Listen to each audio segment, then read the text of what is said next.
ہمارے قائد ہمارے قائد ہمارے قائد کرے فرشتے تیری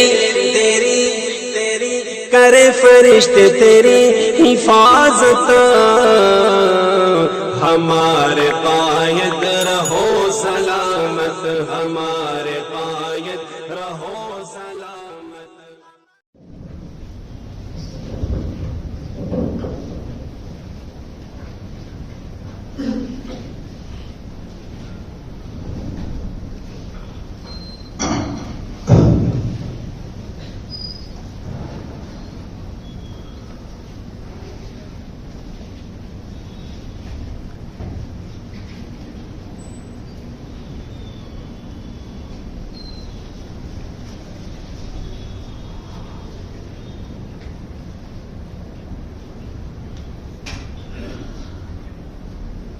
الحمد لله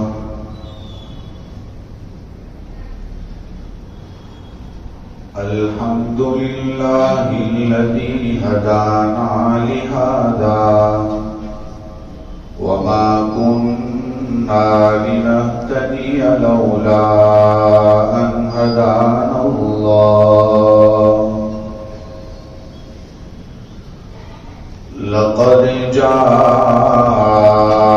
رسل ربنا بالحق صلوات الله وسلامه على سيدنا محمد وعلى آله وصحبه وبارك وسلم تسليما كثيرا كثيرا. أما بعد أعوذ بالله من الشيطان الرجيم بسم الله الرحمن الرحيم.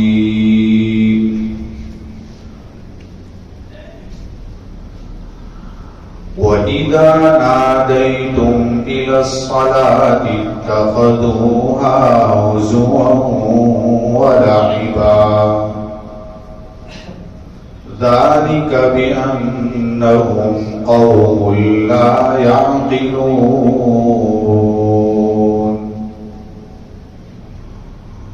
صدق الله العظيم. ایک بار درود پاک پڑھیں. اللهم صل على سيدنا محمد وعلى آل سيدنا محمد وأصحابه وأزواجه وبارك وسلم.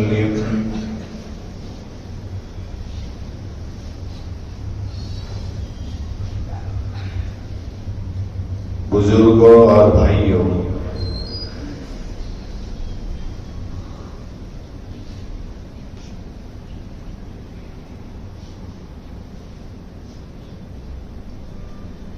اللہ کے شعائر میں سے ایک اذان ہے.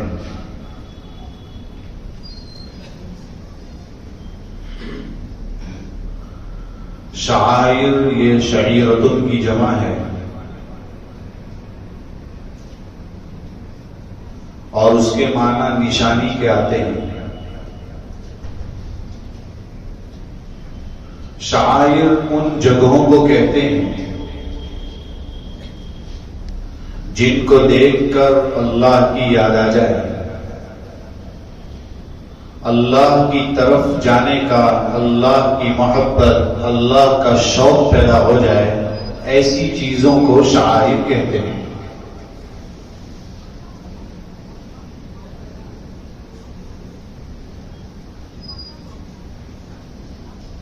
حضرت شاہ ولی اللہ صاحب محدث دہلوی رحمت اللہ علیہ نے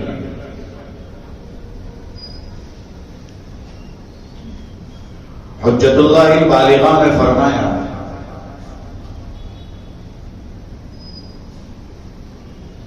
شعائر وہ ہیں کہ جن کے ذریعے اللہ کی عبادت کی جائے.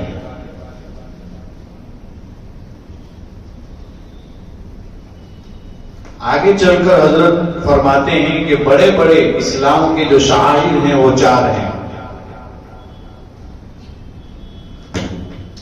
نمبر 1 کعبۃ اللہ. نمبر 2 محمد الرسول اللہ صلی اللہ علیہ وسلم. نمبر 3 قرآن کریم. اور نمبر 4 نماز. ان 4 چیزوں کو بڑے شعائر میں شاہ ولی اللہ صاحب محدث دہلوی رحمۃ اللہ علیہ نے شمار کیا ہے. شاہ عبدالعزیز محدث دہلوی رحمۃ اللہ علیہ یہ حضرت ہی کے فرزند ہیں. انہوں نے اپنی تفسیر مشہور تفسیر فتح العزیز میں بڑے بڑے جو شاعر اور اللہ کے جو شاعر ہیں ان کو شمار کروایا. کئی چیزوں کو شمار کروایا. عرفات کو بھی شمار کروایا, مزدلفہ کو بھی شمار کروایا, جمرات ثلاثہ کو بھی شمار کروایا, عیدین کو, نمازوں کو, باجماعت نماز کو, مسجد کو, اذان کو, اقامت کو, ان سب چیزوں کو انہوں نے شعائر میں شمار کروایا. قرآن کریم میں بھی صفا اور مروہ کو شعائر میں شمار کیا ہے. جیسا کہ فرمایا ان الصفا والمروہ من شعائر اللہ, بہت مشہور ہے. قرآن کریم نے قربانی کے فرما جانور ان کو بھی جو ہے شعائر میں شمار کیا ہے. والبدن جعلناها لکم من شعائر اللہ لکم فیہا خیر.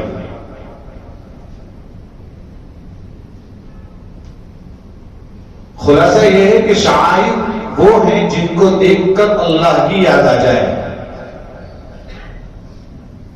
اور یہ شعائر متعین کون کرتا ہے؟ فرمایا اللہ اور اس کے رسول کرتے ہیں. اگر آج کا کوئی انسان کہے کہ یہ شعائر میں سے ہے, اس کی بات نہیں مانی جائے گی, بلکہ اسے گمراہ سمجھا جائے گا. یہ متعین کردہ چیزیں ہیں اور اس کا جتنا احترام کرنے کو شریعت نے بتایا ہے اتنا ہی کرنا ہے, اس سے زیادہ کرنے کو بھی منع کیا ہے. جیسے حجر اسود یہ اللہ کے شعائر میں سے ہے. فرمایا کہ حجر اسود کو طواف کرتے ہوئے بوسہ لینا ہے. تو بوسہ لینا تو ثابت ہے اس کے ادب میں, لیکن اگر کوئی بھول چڑھا ہے, نظر مانے, کچھ ادھر ادھر کی حرکت کرے, کوئی سجدہ کرے, فرمایا اس کی اجازت نہیں ہے. جتنا کہا ہے اتنا ہی کرنا ہے. یہی تو وجہ تھی کہ حضرت عمر رضی اللہ تعالیٰ عنہ نے یہ فرما دیا تھا کہ تو ایک پتھر ہے, نہ تو نفع دے سکتا ہے نہ نقصان دے سکتا ہے. اگر میں نے میرے محبوب کو بوسہ لیتے ہوئے نہ دیکھا ہوتا تو تجھے میں بوسہ نہ لیتا.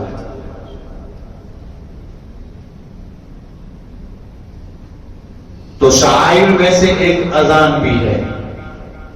اذان کا ثبوت قرآن کریم سے بھی ہے. قرآن کریم میں اس کا تذکرہ ہے.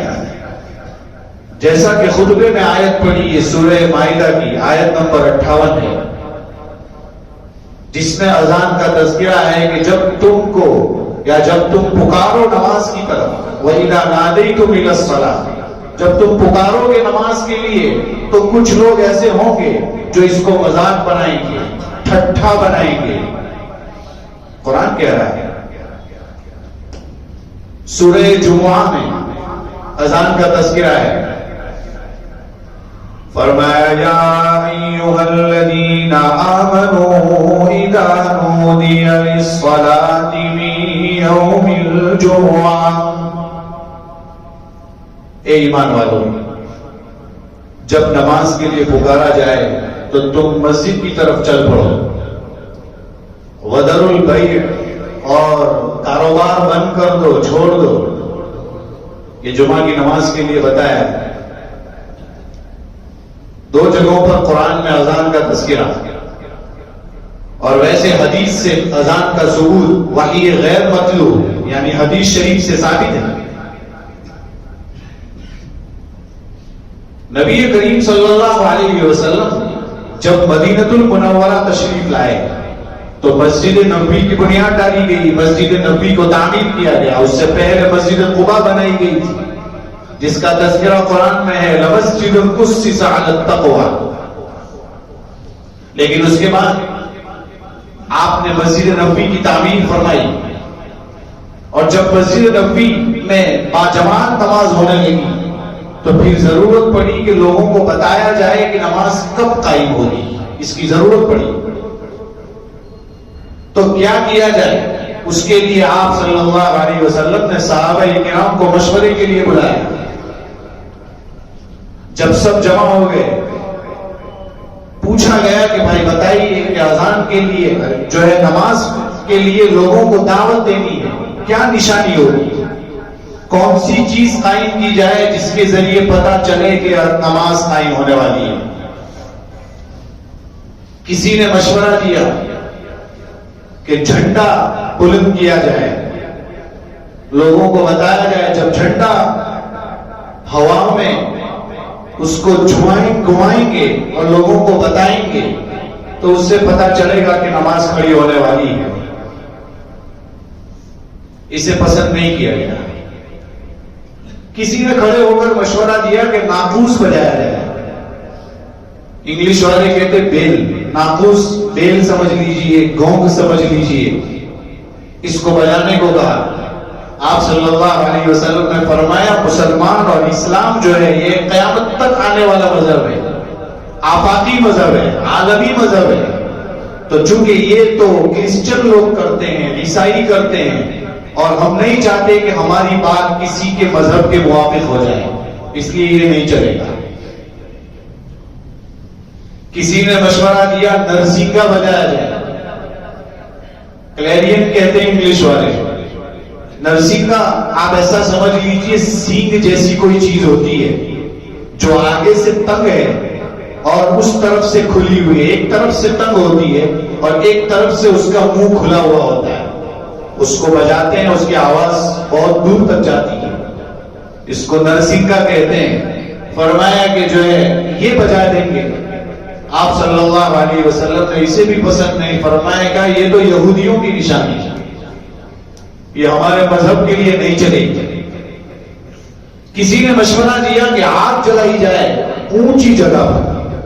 جب آگ جلے گی تو لوگ محسوس کر لیں گے کہ بس اذان یعنی نماز کا وقت ہو چکا ہے. آپ صلی اللہ علیہ وسلم نے اسے بھی پسند نہیں فرمایا. فرمایا کہ یہ اچھی چیز نہیں ہے. آپ کی بہت سارے لوگ دنیا میں پوجا کرتے ہیں، پرستش کرتے ہیں. منع فرمایا. اور ہمارے حضرت آگے فرماتے ہیں کہ آگ کے لیے لکڑی کی ضرورت ہے، اور جب لکڑی جلائیں گے تو وہاں سے ایک پالوشن پھیلے گا، اور پالوشن کو لوگ پسند نہیں فرماتے. یہ بھی ٹھیک نہیں ہے. بس فکریں لے کر میٹنگ ختم ہوئی. کیا کیا جائے کوئی مشورہ نہیں ہوا، کوئی فیصلہ نہیں ہوا. صحابہ کرام فکریں لے لے کر اپنے گھر پہنچے.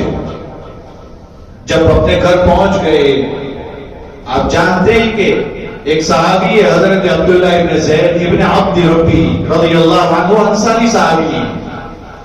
ان کو خواب میں ایک شخص نظر آیا اور دو شخص یا ایک شخص سبز کپڑے پہنے ہوئے تھے. وہ نظر آئے اور وہ ان کے ہاتھ میں ناقوس تھا. ناقوس کا تذکرہ ابھی میں نے کیا ہے، کرسچن لوگ کرتے ہیں. اس کے ہاتھ میں ناقوس تھا.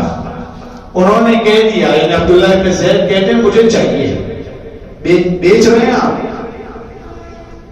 کہا آپ کو کیا ضرورت ہے؟ کہا یہ ضرورت ہے کہ نماز کے لیے بلانا پڑے گا تو ہم چاہتے ہیں کہ اسی سے پکار کر بلا لیں گے. انہوں نے کہا یہ اچھا نہیں ہے آپ کے لیے، میں آپ کو بتاتا ہوں اچھا کیا ہے. اور انہوں نے پورے اذان کے کلمات خواب میں دکھائے. تعجب کی بات یہ ہے کہ عبداللہ ابن زید کو پورے خواب میں جو اذان کے کلمات دکھائے گئے تھے، بتائے گئے تھے، وہ سب یاد ہو گئے. فوراً صبح اٹھتے ہی نبی کریم صلی اللہ علیہ وسلم کے دربار میں پہنچے.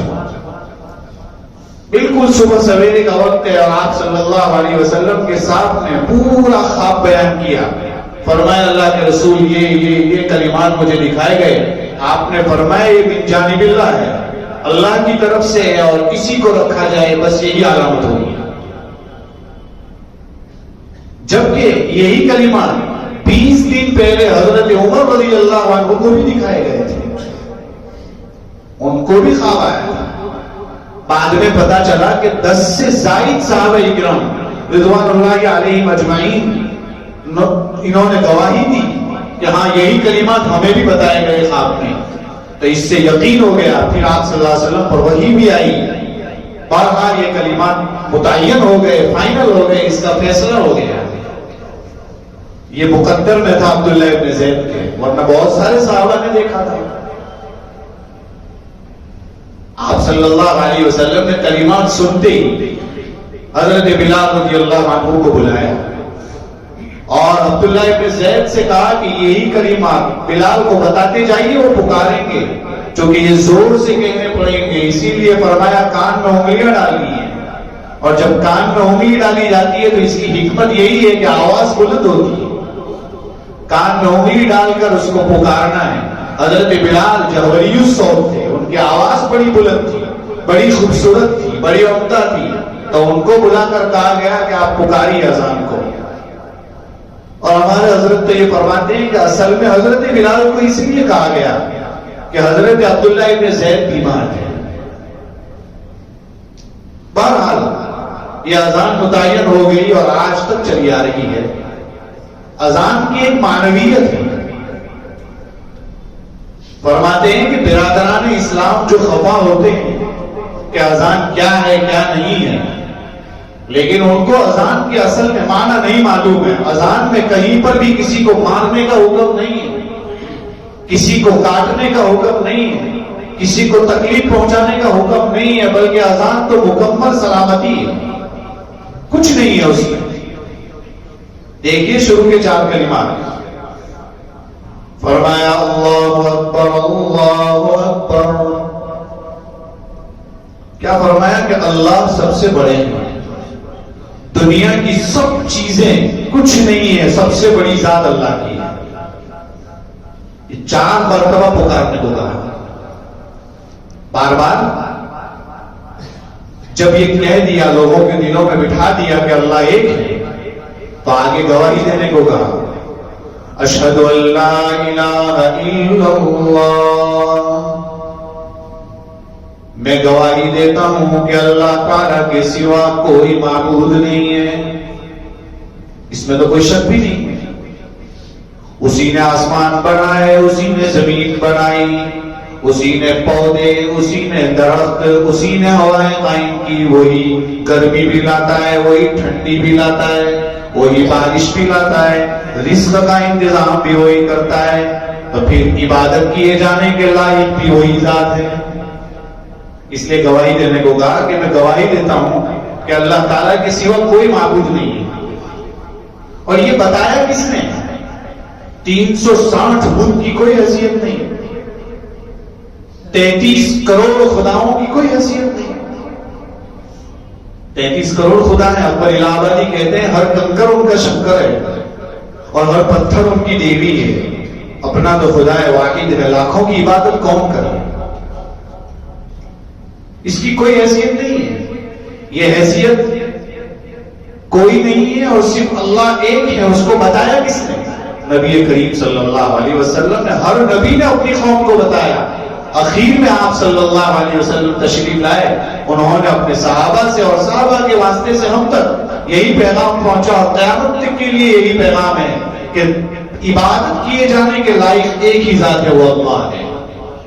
جب سرکار کا اتنا بڑا ہم پر احسان ہے تو آگے فرمایا اذان میں اشہد ان محمد رسول اللہ, گواہی دیتا ہوں کہ میں گواہی دیتا ہوں کہ محمد صلی اللہ علیہ وسلم اللہ کے رسول ہیں.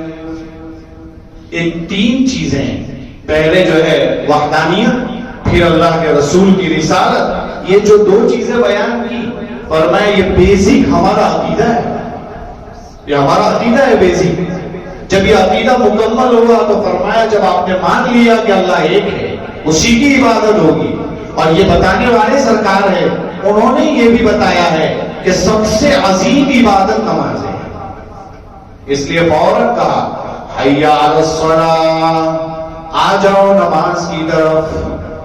نماز اعظم العبادات ہے، سب سے عظیم عبادت میں نماز کو شمار کیا ہے۔ آپ انداز لگا سکتے ہیں کہ نماز کتنی اہم عبادت ہے۔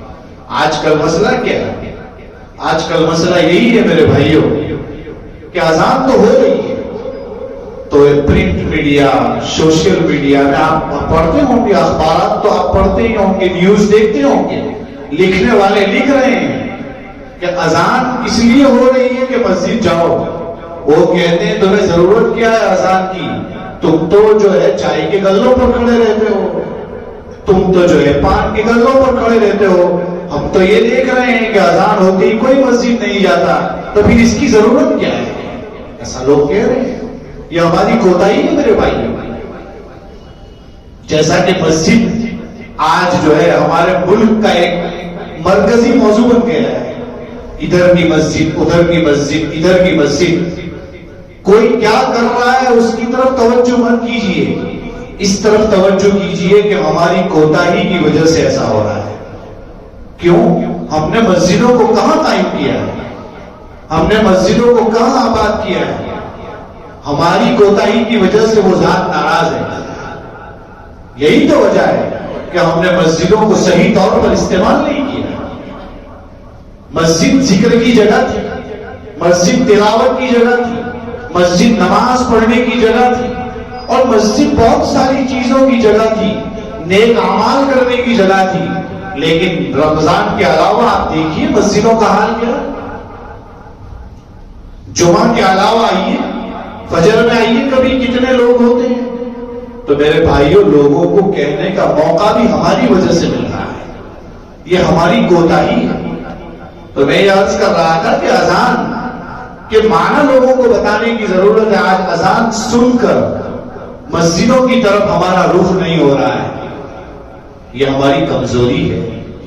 فرمایا کہ آ جاؤ نماز کی طرف، 2 بار کہا، اور فرمایا کہ دنیا میں آپ سکسیس تلاش کر رہے ہو، کامیابی تلاش کر رہے ہو، آپ یہ سمجھتے ہو پاؤنڈ میں کامیابی ہے، ڈالر میں کامیابی ہے، روپیوں میں کامیابی ہے، دکان کھولیں گے تو کامیابی مل جائے گی، بزنس کریں گے تو کامیابی ملے گی۔ فرمایا نہیں، کامیابی تو نماز میں ملے گی۔ اسی لیے آگے فرمایا حی علی الفلاح، آ جاؤ کامیابی کی طرف، یہی تو کہا ہے۔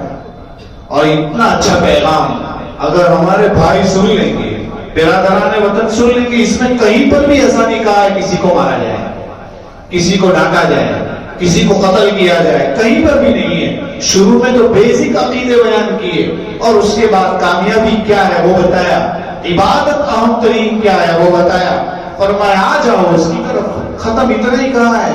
اور فوراً یہ ہو جانے کے بعد صرف فجر کی نماز ایسی ہے کہ جس میں ایک اور کلمے کا اضافہ کیا جاتا ہے، وہ ہے فجر کی اذان، جس میں الصلاۃ خیر من النوم کا اضافہ کیا گیا۔ فرمایا کہ نماز نیند سے بہتر ہے، اور اخیر میں پھر واپس وہیں پر آ گئے، اللہ اکبر اللہ اکبر، اللہ ہی سب سے بڑے ہیں، یہ بتا دیا۔ اور پھر آخر میں لا الہ الا اللہ، اللہ کے سوا کوئی معبود نہیں ہے۔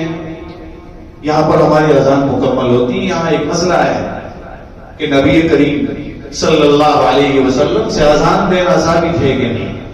علماء لکھتے ہیں کہ ایک اذان تو وہ ہے جو بچہ پیدا ہوتا ہے اس کے کان میں کہی جاتی ہے۔ فرمایا وہ اذان تو سرکار سے بالاتفاق ثابت ہے، اس لیے کہ آپ صلی اللہ علیہ وسلم نے حضرت حسن حضرت حسین کے کان میں بچپن میں اذان دی ہے پیدا ہوتے ہیں، یہ تو ثابت ہے۔ لیکن نماز کے لیے جو اذان دی جاتی ہے، کیا یہ اذان آپ صلی اللہ علیہ وسلم نے دی ہے؟ فرمایا اس میں دو طرح کے علماء ہیں۔ بعض لوگ یہ کہتے ہیں کہ نہیں، آپ صلی اللہ علیہ وسلم نے اذان نہیں دی، بلکہ آپ کا نہ دینا یہ آپ کی خصوصیات میں سے کیا. یا یہی بات حافظ ابن حجر رحمۃ اللہ علیہ نے فتح الباری میں اور بہت سارے لوگوں نے ذکر کیا ہے اس کو کہ آپ نے اذان نہیں دی آپ کی خصوصیات میں سے. علامہ عبد الحی لکھنوی رحمۃ اللہ علیہ بھی یہی کہتے ہیں. آپ سمجھ سکتے ہیں بعض لوگ جیسے علامہ نووی رحمۃ اللہ علیہ, علامہ سیوطی رحمۃ اللہ علیہ یہ فرماتے ہیں کہ نہیں, ایک سفر کے موقع پر آپ صلی اللہ علیہ وسلم نے اذان دی ہے, کہیں گئے تھے اور راستے میں نماز کا وقت آ گیا تو آپ نے خود اذان دی تھی, تو آپ کا اذان دینا ایک مرتبہ ثابت ہے. ان کا جواب حافظ ابن حجر رحمۃ اللہ علیہ یہ دیتے ہیں کہ روایت میں جہاں یہ آیا ہے وہاں اختصار ہے, تفصیل ترمذی میں ہے, وہاں یہ بتایا کہ نہیں آپ صلی اللہ علیہ وسلم نے اذان نہیں دی بلکہ آپ نے کسی کو حکم دیا کہ اذان دو. یہ لفظ وہاں چھپے ہوئے ہیں. بہرحال یہ علمی مسئلہ ہے جو مدرسوں میں پڑھایا جاتا ہے. خلاصہ یہ ہے علامہ عبد الحی لکھنوی رحمۃ اللہ علیہ فرماتے ہیں کہ اس مسئلے میں توقف کیا جائے, خاموش رہا جائے, یہی بہتر ہے. اور سرکار نے اذان نہیں دی اس کی بہت بڑی وجہ یہ تھی, بہت ساری وجوہات لوگوں نے لکھی, فرمایا علماء نے لکھی ہے, لیکن سب سے قوی وجہ یہ تھی کہ چونکہ آپ کے بہت سارے دینی امور تھے, دینی کام تھے, فرائض تھے اور رسالت کے بہت سارے اہم کام ہوتے ہیں. فرمایا اگر اس میں لگ جاتے تو اس سے بھی اہم جو کام تھے وہ شاید چھوٹ جاتے, اس لیے آپ نے پابندی سے اور باقاعدہ اذان نہیں دی. اگر آپ دے دیتے, آپ پابندی فرماتے تو بعد میں چل کر خلفائے راشدین کو بھی یہی کرنا پڑتا, اس کے بعد جو آتا ان کو بھی یہ کرنا پڑتا, تو شاید تنگی ہو سکتی تھی. اس لیے آپ صلی اللہ علیہ وسلم نے بذات خود اذان نہیں کی جیسا کہ لوگوں کا کہنا ہے. بہرحال میرے بھائیوں, یہ اذان بہت خوبصورت چیز ہے, بہت عمدہ چیز ہے, بہت نفیس چیز ہے, بہت اچھے کلمات ہیں اور بہت عمدہ پیغام اس میں دیا گیا ہے. ہمیں چاہیے کہ اذان اس وقت میں اس لیے زور سے دی جاتی تھی کہ اذان کی آواز جب آتی ہے نا تو شیطان بھاگتا ہے, خروج ری ماں صوت کرتے ہوئے بھاگتا ہے اور چلا جاتا ہے, وہاں تک جاتا ہے جہاں تک اسے اذان کی آواز نہ آئے, اتنے دور چلا جاتا ہے, نماز میں واپس آ جاتا ہے, پھر وہ ٹکٹکی باندھ کر پھر وہ اس کے دل میں وسوسے ڈالتا ہے, نماز میں آتا ہے دوبارہ لیکن اذان سے بھاگتا ہے, بہت دور بھاگتا ہے. فرمایا کہ اذان زور سے جنگلوں میں کھلی جگہوں میں بھی زور سے دینے کا حکم ہے, اس لیے کہ جب وہ جانور سنیں گے, جنگل کے درخت, شجر حجر سب سن لیں گے تو یہ سب اس کے لیے قیامت کے دن گواہی دیں گے. اس لیے اذان زور سے دینے کو کہا ہے. اس زمانے میں لاؤڈ اسپیکر نہیں تھے, اس زمانے میں لاؤڈ اسپیکر ہے. فرمایا کہ ہمیں چاہیے کہ اب لاؤڈ اسپیکر دور تک آواز کو لاؤڈ کا مطلب ہی دور تک آواز, بلند آواز کو پہنچاتا ہے. فرمایا اب ہمیں چیخ کر اذان دینے کی کوئی ضرورت نہیں ہے, ہم آہستہ بھی دیں گے تب بھی آواز دور تک پہنچ جائے گی. بہرحال اذان کے معنی لوگوں کو بتانے کی ضرورت ہے, یہ اذان کی تاریخ ہے. آج کل بہت کم لوگ اسے جانتے ہیں, ہمیں سمجھنے کی ضرورت ہے کہ اذان کس طریقے سے آئی تھی. یہ شعائر میں سے ہے, اس کو کوئی نکال نہیں سکتا ہے, اللہ نے متعین کر دیا ہے, اس کو بند نہیں کر سکتے, اسے ختم نہیں کر سکتے, یہ اللہ کی طرف سے قائم کیا ہوا ہے. اللہ تعالی ہمیں عمل کرنے کی توفیق عطا فرمائے, آمین. وآخر دعوانا الحمدللہ رب العالمین. یہ لوگوں کون مقتل سے سراپا خندزن آیا, جو اس انداز سے باندھے ہوئے سر سے کفن آیا. اڑا دو خاک دشمن پر کہ ظالم جان من آیا, مٹا دو داغ باطل پر کہ اب باطل شکن آیا.